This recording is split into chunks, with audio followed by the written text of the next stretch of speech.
आषाढी वारीत एका व्यक्तीला ढकलल्याचा व्हिडिओ व्हायरल, सोशल मीडियावर संताप. आषाढी वारी दरम्यान घडल्याचा दावा करण्यात येणारा एक व्हिडिओ सध्या सोशल मीडियावर मोठ्या प्रमाणात व्हायरल होत आहे. या व्हिडिओमध्ये गर्दीच्या ठिकाणी एका व्यक्तीला बाजूला ढकलल्यासारखे दिसत असल्यानं अनेकांनी संताप व्यक्त केलाय. वारी म्हणजे समतेची परंपरा आहे. इथं श्रीमंत गरीब असा कोणताही भेदभाव नसावा अशा भावना अनेकांनी सोशल मीडियावर व्यक्त केल्यात. व्हिडिओमध्ये मोठ्या संख्येनं वारकरी पंढरपूरच्या दिशेनं मार्गक्रमण करताना दिसतोय.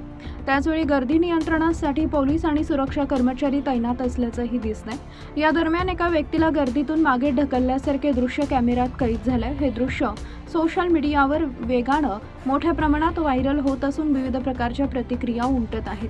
अनेकांनी या घटनेचा निषेध करत संबंधित व्यक्तीशी गैरवर्तन झाल्याचा आरोप केलाय, तर काहींनी पूर्ण घटनेचा संदर्भ समोर येईपर्यंत कोणताही निष्कर्ष काढू नये असं मत व्यक्त केलंय.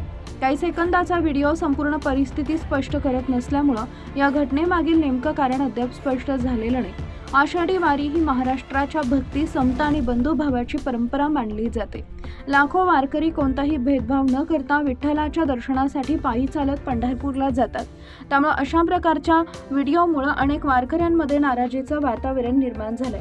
दरवर्षी वारीमध्ये प्रचंड गर्दी असल्यानं प्रशासनाकडून कडक सुरक्षा व्यवस्था आणि गर्दी नियंत्रणाचं नियोजन केलं जातं.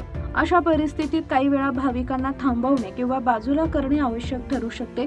त्यामुळे व्हिडिओतील घटना नेमकी कोणत्या परिस्थितीत घडली याची अधिकृत माहिती समोर येणं आवश्यक आहे.